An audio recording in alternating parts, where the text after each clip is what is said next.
up, my Good. man? Happy New Year's. Happy New Year. Happy New Year to you guys too. I'm doing great here in the sunny state of Florida. We've been warm and the rest of the country is getting cold. So enjoying good weather over New Year's.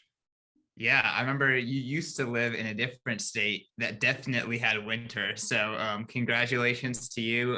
You get to chill in shorts while everyone else is freezing cold and wet like I am here on the West Coast. Yep. I came from the Midwest and man, I'm not envying them right now. No, absolutely not. Well, Ansel, a lot of things happened in 2021, and obviously every year is has an enormous amount of potential for Bitcoin. I think Bitcoiners are probably the only sect of people on the planet that are more optimistic about the future. And that's just because every single year is more optimistic the last for Bitcoin. So we have a lot of things to talk about. But man, 2021 was a huge year. I mean, obviously, right out the gate, El Salvador was just enormous, unexpected news. But so many incredible things happened in 2021.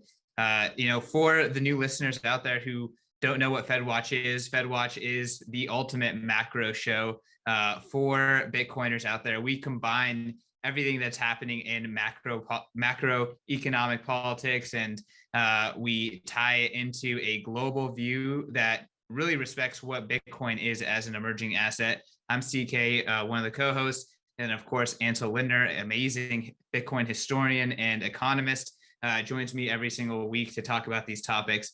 Ansel, I mean, do you want to just jump into it? Man, what a crazy year 2021 was. Well, yeah, I wanted to start off by just maybe you giving 2 minutes on where Bitcoin Magazine has come during 2021.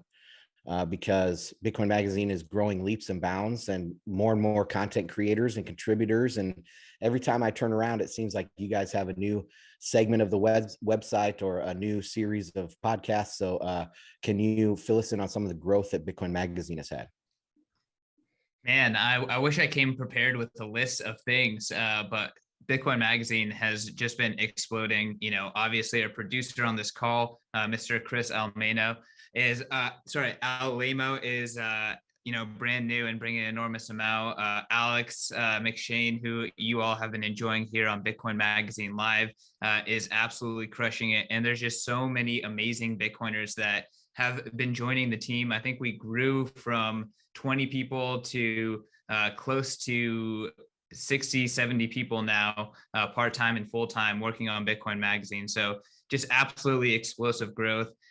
Obviously, the Bitcoin 2021 conference was huge. That's where Bukele made that announcement saying that El Salvador was going to adopt Bitcoin as legal tender. So that was a huge moment for BTC Inc. and Bitcoin Magazine. And yeah, I mean, just so many amazing things are happening. And I think that we are safely in that position as, the most trusted publication in the Bitcoin space, with the trust of the Bitcoin community. And we just want to continue to maintain that. And so honored to be, again, working with such incredible Bitcoiners on staff, as well as incredible Bitcoiners like yourself and others who have, contributed to Bitcoin Magazine regularly.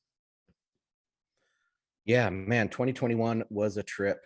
That was a huge thing. And you said Bukele announced the El Salvador legal tender for Bitcoin down there. And so let's just jump right into the big things that happened in 2021. Now, this is going to be from a Bitcoin macro perspective. So we're going to go through some big trends that we saw in 2021 and some big trends that we're expecting in 2022. And I gave you the outline that you saw, Christian, but we can expand, or the chat can tell us what they're expecting, and maybe we can get some audience participation. That'd be pretty awesome. But okay, so yeah, let's jump right into the big one is El Salvador. What happened? What was the buildup? Well, first of all, where were you leading up to that moment? I know you were at the conference. That was actually the first time we met in person. Ansel is a lot taller than me, guys. I think the camera is the great equalizer. But when I met him in person, I was like, whoa, big man. But yeah, you were in Miami. Did you happen to be at the main stage during that presentation, or where were you? I dipped in and out of the back of that main stage area. It was jam-packed. People were standing in the back, and the fire marshal was trying to keep, it to a minimum, standing in the back of the auditorium. But yeah, that's where I was, in and out during the day. Yeah, I met you on, I think, the first or second day.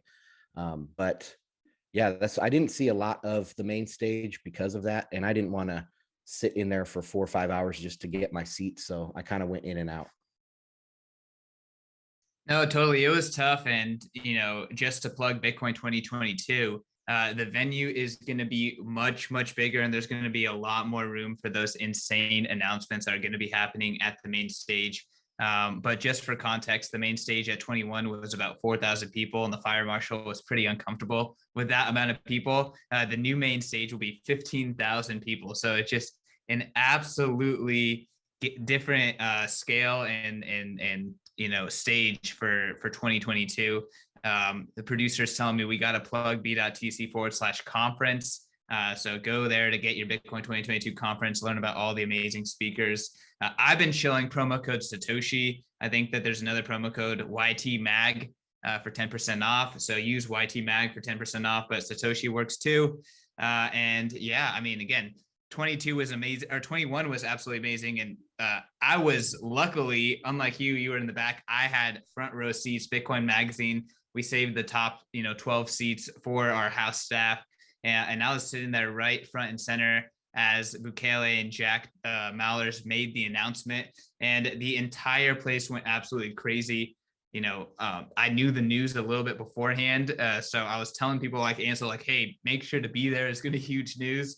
But it was crazy knowing it was going to happen and just having to keep your lips absolutely shut. But yeah, the CEO of Bitcoin Magazine, David Bailey, he told me like 2 days before, and he was like, hey, that thing that Bitcoiners have always said is going to happen eventually?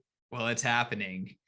So obviously, in 2020, it was Michael Saylor legitimizing Bitcoin as a treasury asset. And then in 2021, it's Bukele who made a really drastic step in, making Bitcoin legal tender in El Salvador. Yeah, and to add on to that, so for people that don't know, I mean, most people watching this probably follow Bitcoin pretty regularly, but for the newbies here, El Salvador didn't make it its sole legal tender. It's right alongside with the dollar, and I expect that to maybe expand, but we'll get into that in the trends for 2022, maybe some other countries adding Bitcoin. But what the other news was Bitcoin City, Well, right? They had some yeah stuff. I want to stay on El Salvador. I see in the chat people are talking about El Salvador's dealings with China, Bukele kind of being an interesting and maybe less of a democratic style of a leader. And what does that mean for Bitcoin? What does that mean for El Salvador? I think it's important to talk about it. I mean, centrally planned cities, like you can look all over China at how well that works. So I'm very skeptical about Bitcoin City per se. But on the flip side, Bitcoin bonds, and the Overton window kind of opening up to that is absolutely huge too. So, I mean, there is a lot here to unpack with El Salvador, and I definitely don't think it's a straight and forward black and white type of a situation. I think it's super, super nuanced. Yeah, I wrote an article back, I think in July or so. It was a geopolitical and macro analysis of this adoption of Bitcoin by El Salvador. And my conclusion was in the next 5 to 10 years, they could double their GDP and maybe quadruple their GDP in the next 20 years. So it's going to be very, very good for El Salvador and the people there. I don't have a real big opinion on Bukele. I think he's extremely popular in the country. He's kind of a populist, not necessarily someone from a politician, a regular politician that's come up through the ranks. He's a populist. So we'll see what he can do, but I don't trust any politicians right away. And it's going to take a long time to, make sure he's on the right side. Yeah, no, I think that is, for any Bitcoiners out there, like, do not trust any of these politicians, no matter what they say about Bitcoin. Just a recent story, Mayor Eric Adams of New York, coming in as Bitcoin candidate, and, first few things he does are very anti-freedom. And now he's thinking about, implementing a booster mandate in New York to help stimulate the economy. So, I mean, in terms of insanity, I can't think of anything more insane than that. But these people are trying to take away your freedoms, and they might. Bitcoin is good marketing. That's a big trend of Bitcoin 21 of the year 21 for Bitcoin, was that Bitcoin kind of went from being this like scary thing that had career risks to a thing that could help you get elected if you're a politician, or help you get noticed if you're a business. It's now an innovative thing and a cutting edge thing, but that doesn't mean that these politicians are aligned with it. They just know that it's something that could get them elected. So we need to be very, very wary of these people as Bitcoiners over who we actually endorse. And I think very few of them actually like or understand Bitcoin truly the way that we do. Well, absolutely. They have a vested interest in the system, much more than most Bitcoiners do. Obviously, politicians are just scammers. We see this also with the NFTs. There's people in all ranks of business, including all the way up to Melania Trump, right? That is doing NFTs. So you can't trust these people. They'll end up scamming you. But I think in the end, it's almost like with money, you have to adopt it, the most liquid good, as money. You don't have a choice, and so eventually they're all going to come to the table. It's just whether right now they're scamming you and what's the real beliefs in their heart, right?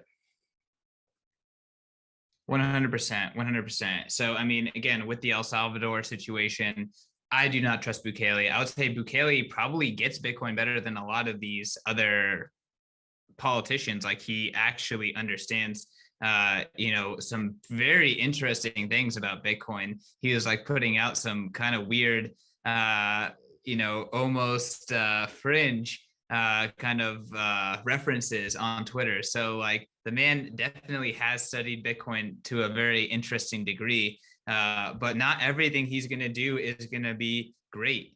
Again, I don't think that he is the most let's just call it pure and clean Western approved politician out there. And I think the Plan City is weird. And again, like I'm me as a Bitcoiner, I'm not going to hang my hat on Bukele. But with that being said, the significance of Bitcoin entering into the the nation state level geopolitical stage can't be shied away from. And again, I don't think El Salvador is going to be the only one. I think there's going to be a lot more. And as soon as it's 5, 6, 7, 10, 20, 50%, and then 50% of countries, it's not, one bad actor adopting Bitcoin. No one's going to look at them and be like, oh my God, Bitcoin's evil. They're just going to be like, oh, this bad actor is acting bad. So I definitely think that's the trend. So how do you want to do this? Do you want to jump into like future predictions about that right now, or should we hit all of this stuff from 2021 before we go into 2022? Yeah, no, let's stick to how you have it laid out. Let's stick to 2021. I kind of got on a tangent there, so I apologize. But I mean, do you want to switch over to mining in China? Because I think that's a huge story. Alex and I were just kind of talking about the home mining trend before you joined, but a lot happening in Bitcoin mining. Yeah, so around the same time, I believe it was it May that China banned Bitcoin and Bitcoin mining. And for us that have been around for a long time, this was just another thing. Every 6 months, it seemed like a new regulation was coming out of China. They tightened the regs, then loosened the regs, then tightened the regs again. And but this one was for real. So all of the miners had to shut down and leave China. I mean, there's some talk about there's some underground mining there still, but 99% of the mining has left China and it went abroad, right? So the quickest place to move was further west into Central Asia, which Kazakhstan and some other countries got quite a few of those Chinese miners, but a lot of them came to the US, and that was the rise of the US industry, I guess you would say, or maybe the spark that set it off, right? And I had something else here for this. It was, I don't know, do you want to go into the US mining industry booming after this Chinese ban? Well, I mean, the US has a lot of excess energy capacity and relatively stable regulatory situation. So it does make sense as like the next kind of home. And it's super, super exciting to see the US emerge. But obviously, it's also kind of disappointing to see the US become super dominant, right? And we would probably want to see other places to continue to be competitive and to even grow in proportion to the US's dominance. But there's a lot of things here that kind of indicate that the US has a bullish future in Bitcoin, and we do have rule of law, and we do have protections for individuals to be sovereign here more than most nations. And those things are good for Bitcoin miners. So I think this is bullish US. I hope that Bitcoin continues to decentralize and that other countries and regions step up and continue to compete. I don't think that's going to be Europe. Hopefully that happens in the Southern Hemisphere. We're seeing El Salvador kind of getting into the mining game. We'll see how competitive they are, but there's other nations who are going to jump into this too. And I really hope that Bitcoin mining becomes super, super competitive. But yeah, Ansel here has been saying bullish US for a long time because of these fundamentals, and these fundamentals do help the US in terms of competing in Bitcoin, both with businesses as well as hash rate, just more specifically. Yeah, well, the big reason I'm bullish on the US and mining in particular is because of our geography and our energy industry. We were the largest producer of oil in the world right before 2020. We were at 13.1 million barrels per day, which is incredible, adding 1 million barrels every year. So the US has this almost unlimited potential for energy. That's very unique in the world, right? There's very few other places that have that amount of energy. Now, El Salvador is an interesting case because it's energy. They have abundant energy with their volcanoes and their geothermal, and they can't really export it. That's different than other small countries, right? Like the United Arab Emirates, very small country with Dubai and Abu Dhabi, but they can export their oil. But El Salvador can't export their energy. So Bitcoin mining fits in perfectly there. There's going to be other places like that around the world, but the US, I think, is going to be over 50% of Bitcoin mining for the foreseeable future.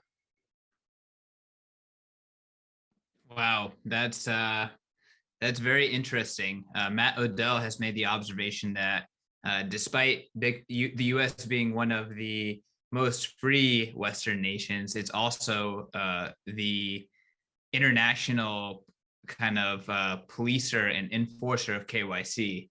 So maybe at home we have a lot of freedoms. Abroad, the U.S. is kind of the international police and the implementers of KYC. So KYC plus mining has been a discussed attack point for a long time. So definitely something to continue to observe, especially with the ever-prescient Ansel, suggesting, of course, 50% of mining hash rate being US oriented to some degree.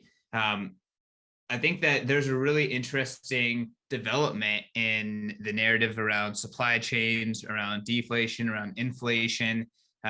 We may not be seeing hyperinflation of the US dollar, but we are seeing hyperinflation of much shittier, lower liquid fiats around the world. We're seeing a lot of hyperinflation there. You can list off several countries that, they just have heartbreaking stories. Ansel, do you kind of want to talk about like the changing narrative, the changing goalpost, the developing story around the US dollar, around other fiat, around inflation, and what's happening with COVID? Well, I kind of broke this down into two segments. So replaying 2021, we had a overall, I think, slowing economy. The first quarter, at the end of the first quarter, things kind of peaked, and we see that in interest rates around the world. They all peaked roughly at the beginning of April. and it's been down since then. So I think the economy is slowing down, but at the same time, we have these huge supply chain backups. I think it's over 100 ships now waiting off Long Beach. It seems to be getting slowly worse, not slowly better, and we see some rising prices. Now, the question is, are these rising prices due to supply restraints, or are they due to money printing? Because you can have both, obviously, but I think most and a majority, or I would say 90% of the price increases are not due to any sort of inflation. They're actually due to supply constraints. And we have gone back and forth on this show this whole year, trying to flesh out this difference between inflation and deflation. What does repo have to do with it? Collateral shortages, all of that stuff. But it all ties into the same thing. Rising prices was the story, I think, as the whole for macro this year. No, we've been talking about it for a long time. And I think one of your most salient points is a lot of things can cause rising prices. The blanket label of this is inflation, which, inherently kind of speaks to the money supply. It's just a broad sweeping kind of an observation. And if it turns out not to be true, it could people think that maybe it discredits the Bitcoin argument. I don't think it discredits the Bitcoin argument at all. Bitcoin is sound money that works, and fiat is shitty money that's manipulated and doesn't work. The way I would frame it is, none of these central bankers know what they're doing. We're all leveraging money that is broken, manipulated, and unpredictable. And we kind of find ourselves in this crazy monetary hurricane that we're trying to navigate out of. And Bitcoin is sanity amongst that. And I think that, like we've said on this show many times, is we're going to start seeing two economies emerge, the existing economy plus the Bitcoin economy. And where Bitcoin is, that's where the growth is going to be. That's where the productivity is going to be, because we can actually allocate capital in an efficient, predictable way. It's a sound economic system. So that's why we think that, Bitcoin is going to be this undeniable evolution of some sort, because, people will just naturally flow into Bitcoin as they see more and more opportunity and growth. Yeah, and I'm not a big fan of GDP, but if we just look at El Salvador this year, 2021, they're estimated to grow over 9%. So countries that are going to adopt Bitcoin, they're going to have higher growth rates than other countries. And slowly that will dawn on everybody that they need to be holding a little bit of Bitcoin. Ansel, talking about GDP, what was the US's GDP growth this year? Just to compare. Oh man, you're putting me on the spot. I believe it is going to be close to 6%. But again, I don't like GDP measurement because it measures spending. It doesn't measure costs. So like if you borrow a lot of money and you spend a lot of money, your GDP looks higher, but really you have high costs. That's one of my arguments against China as like this global powerhouse that people say, oh, China is going to become the new global hegemon. Well, they have a ton of fixed costs. The US is light years ahead of them when you compare spending to the cost of that spending. Plus, China has a fifth of the world's population that they have to take care of. So, the cost for China is really, really high, and we see that in how much debt they've had to take on. They've created the largest debt bubble, the fastest, pretty much ever in history, and we'll see what happens when it busts. So, Ansel, moving on from inflation, deflation, what's happening in that narrative, I want to talk about stable coins, because I think the narrative around stable coins and the seriousness in which people take them has really evolved this year. We're seeing stablecoin adoption being very legitimate, and we're seeing stablecoin regulation kind of pending and escalating. Again, you have been very early on. I remember 2017 listening to Bitcoin and Markets podcast, where you talked about this is not about Bitcoin versus alts. This is Bitcoin versus the dollar, and Tether is the most important other token out there. It's Tether and Bitcoin is what's happening. So I think you have seen this stablecoin trend since the beginning. Let's talk about the kind of the escalation in what's happening in the stablecoin market? Well, I started thinking about it this year as US interests versus European interests. And we talked about Davos Man on a recent episode of the podcast here. So the US is much more friendly towards stablecoins because all the stablecoins are US dollars. There's really no euro tether. There's only US dollar tether. So that is a huge wedge between the central banks and the interests of the central banks. The Fed, I think, is going to legitimize stablecoins. Slowly but surely, it has been doing that. It has been saying that these things need to be regulated like a bank. Powell has talked about it a couple times this year, saying that it needs to be regulated like a bank, and that will probably go forward in the future. So yeah, the big I guess competition has always been Bitcoin versus the dollar. Stable coins are becoming dollars or becoming part of the dollar ecosystem. And so now it's Bitcoin versus Tether slash USD. Yeah, I've definitely thought that the existing stable coins are part of Bitcoin, or sorry, are part of the dollar system. It's like, oh my God, it's like the dollar is evolving type of a thing. And the market wants dollars, and we're seeing, tethers competing with fiat currency across the globe and with fiat rails across the globe. Personally, I feel like it's a step function for Bitcoin adoption. It's kind of like hyper dollarization, partially through stable coins, followed by hyper Bitcoinization. That's kind of how I view how this works. But it is really incredible to just see dollar dominance just continue to extend itself against other fiats, and to just see the stablecoin market really legitimize. Yeah, and on the other side of the pond, you have the ECB, who has been coming out this year with multiple, documents or reports or working papers that say, they want to speed up CBDCs. CBDCs are the answer because the market isn't providing that.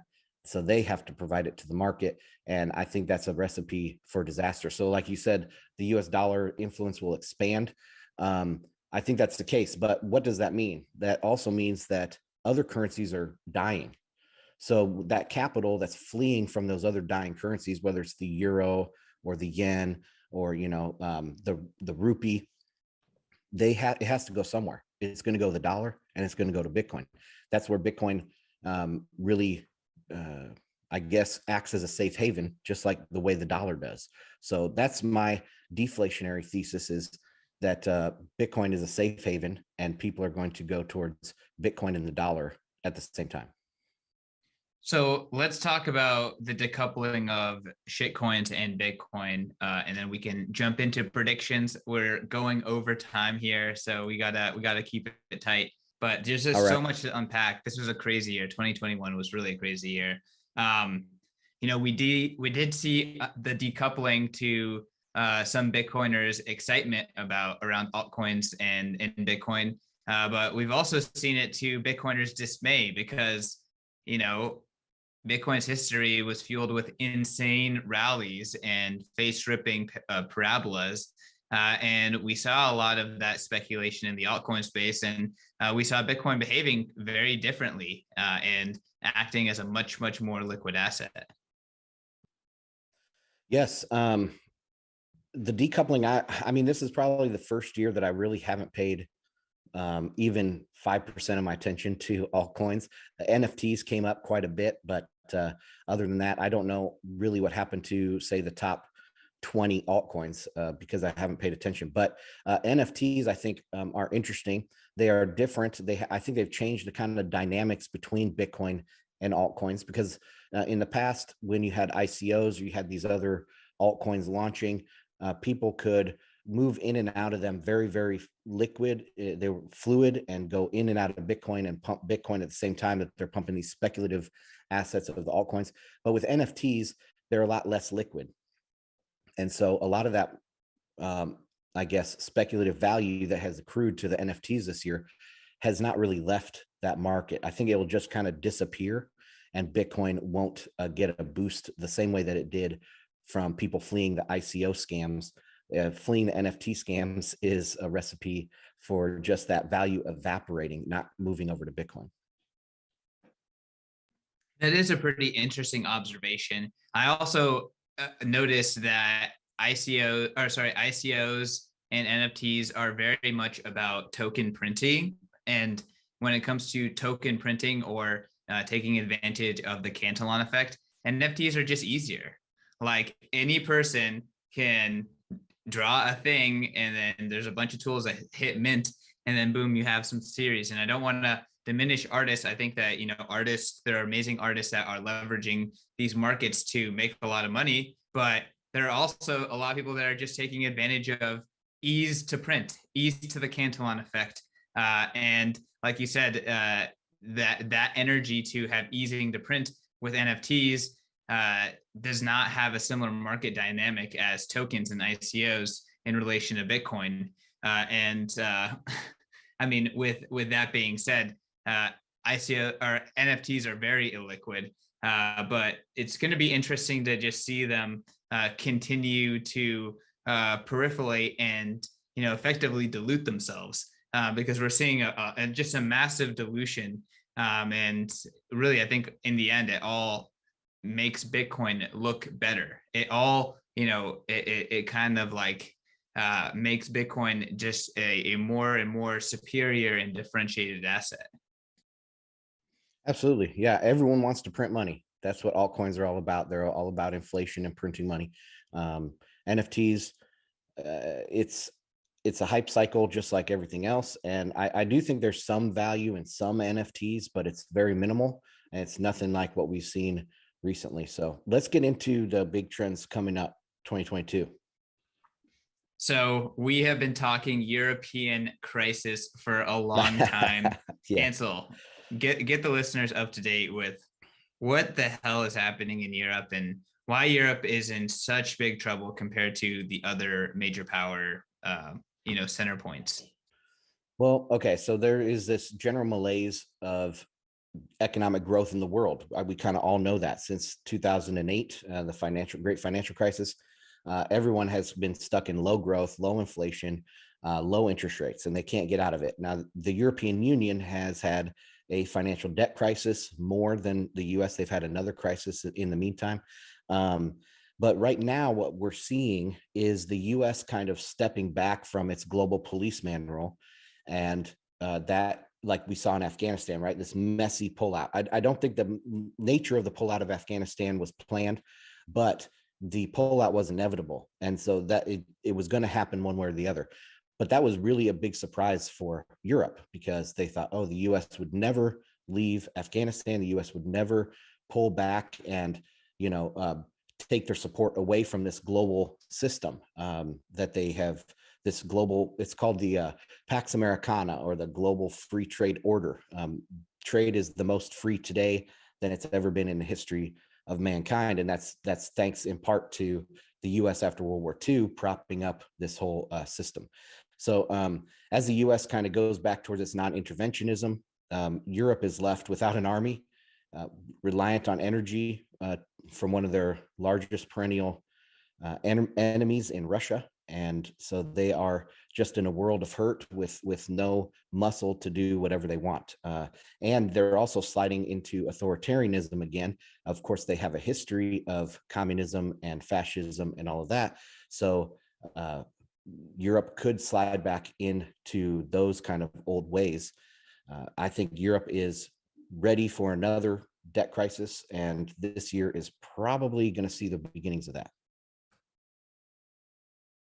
Yeah, and I don't have much to add to that, but part of the Bitcoin bull thesis that we've been articulating on this show is that because a lot of European debt is denominated in dollars, it's actually advantageous for Europeans to, as they're fleeing the crumbling European system, to flee into Bitcoin rather than into dollars, because at least Bitcoin doesn't, like, if they flee into dollars, they strengthen dollars and ultimately hurt themselves, because they also strengthen the value of their debt.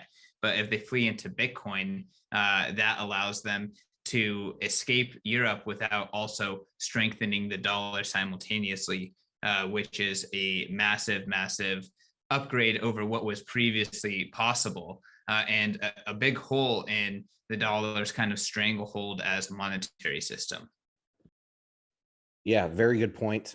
This goes into this special and unique nature of Bitcoin being an outsider, being parallel to the system. It gives everybody an opportunity to flee capital flight out of fiat and into something that is, completely independent.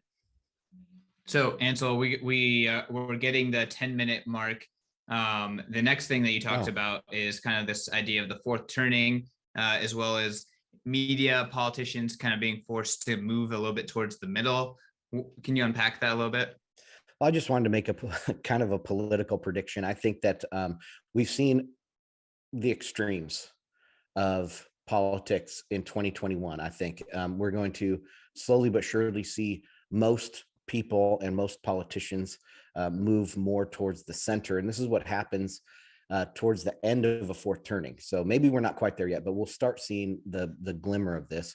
And at the end of a fourth turning, you return to the middle. Another thing that comes about at the end of the fourth turning is a concentration on children.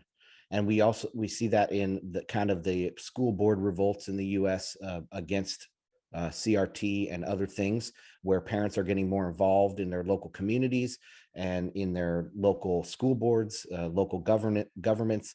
And so I think that is a sign that we're getting closer to the end of the fourth turning. So that's my kind of political predictions. So can you like just break down a little bit this idea of a fourth turning? Is this transitionary time where the old institutions kind of break down, there's a little bit of a void, and then new institutions fill that void? What you're saying, I think you've been saying that fourth turnings have been getting more and more what's it called, mild, as they've kind of escalated, and this one, you actually see it being a relatively mild, and this is kind of the peak of this kind of transition, and we are already seeing the new power structure emerging. How can you just tease that out a little bit? Um,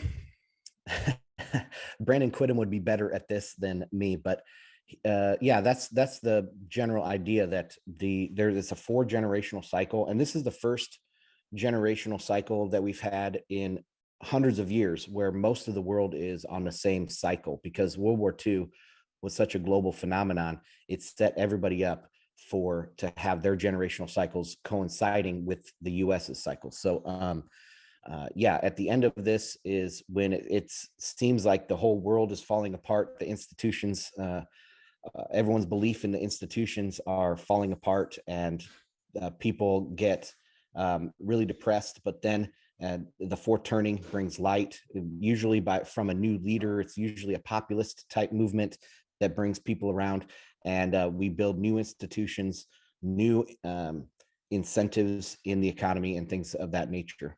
I think Bitcoin fits perfectly in there, right? Don't you? Bitcoin is a great way to revamp the monetary system, which is kind of the base layer of all the incentives in the economy and in the governments and stuff. So I'm very, you said, I think it's going to be light, or that maybe it's getting close to being over. I think the US is going to experience the least disruption from this whole thing, and other parts of the country or other parts of the world are going to experience much more vicious fourth turnings. How is that? Okay.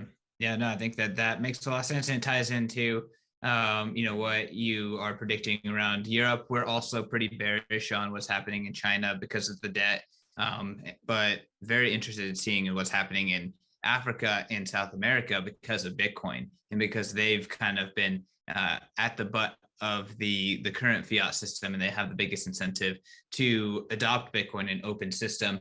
Last prediction here. Let's talk about countries adopting Bitcoin. You pointed out two here on our notes, Ansel. What are your predictions for countries adopting Bitcoin?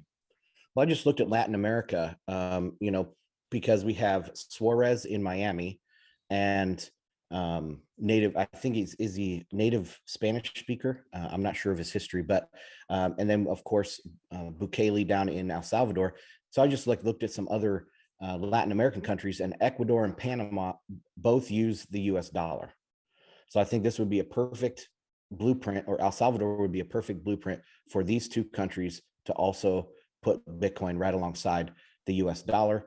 And yeah, I could see one of them or both of them in 2022. And we know that in Panama, they are already making strides too. I think they have no official legal tender, although all official government activity is done in dollars. So they're already making moves to legalize crypto and legitimize Bitcoin further. So I think that's a very good prediction. And again, Ecuador, I think that we should make a list of all the dollarized countries. And again, those are the countries that are most likely to follow the El Salvador model. You didn't mention Tonga, but a member of the Tongan, kingdom and political class is very active on Twitter talking about Tonga making Bitcoin legal tender this year and in quarter number 1. So a small nation, but again, an active Bitcoiner who is a part of that political process. So I think, again, at the margins, Bitcoin is going to continue to chip away and show its muscle against weak fiat currencies. And, little by little, bigger and bigger nations are going to have to take this network seriously. Absolutely. I hadn't heard of that. So I'm not keeping up on all my Bitcoin magazine content, I guess. But yeah, that would be interesting. I'm not super bullish on most economies in Africa because I think that they have benefited from credit expansion around the world. And a lot of people think that they're going to really become rich because of their resources in the future. But just like Afghanistan, it's nearly impossible to get the resources out of the country in a profitable way. So that's going to be the big challenge for Africa. That's what Bitcoin is for, Ansel. Have some hope. Have some hope. Bitcoin will help them, help people all over Africa and as well as South America. But yeah, of course, the dichotomy between debt becoming more expensive as well as the benefits of a permissionless monetary system, they're going to be at odds with each other for sure.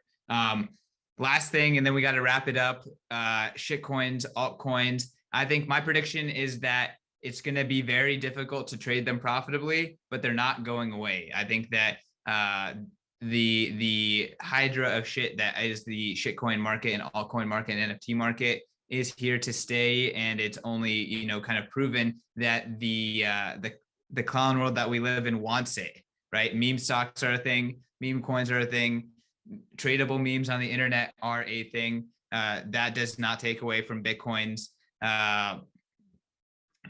relevance as a monetary system, as the perfect monetary system. Not bullish long-term, not bullish on anything in particular, but I don't think that they're going to disappear. I do not think the market is going to wisen up to it. If anything, we just have more and more stupid people entering into the market. Ansel. Well, yeah, there was a huge market, a $5 billion market before Bitcoin was even around, that was tokens for video games and things like that.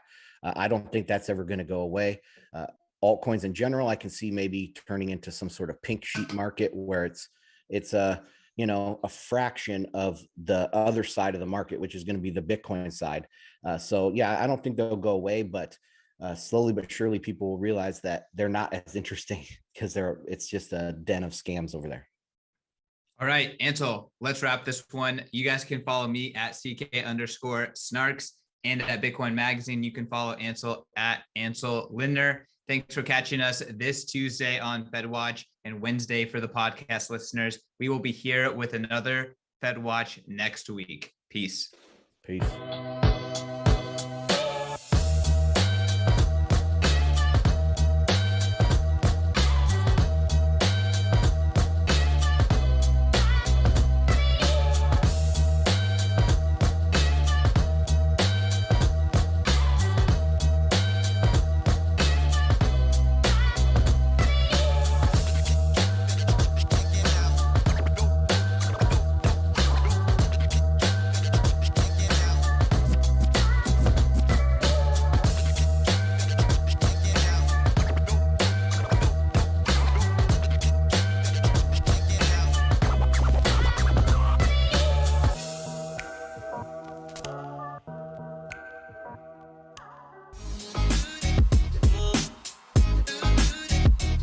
Yo, what is going on, plebs? We're going to take a break from our programming to tell you about the resurrection of our print magazine, starting with the El Salvador issue. Starting this fall, Bitcoin Magazine will be available on newsstands nationwide and at retail stores such as Barnes & Noble. Don't want to get off your couch though? No problem. You can also go to store.bitcoinmagazine.com. So skip the line and get each issue shipped directly to your front door with our annual subscription. I'm talking 4 issues a year that contain exclusive interviews and profiles with leading Bitcoiners, actionable insights on the state of the market, breaking news and cultural trends, along with powerful photos and artwork from the best artists in the world.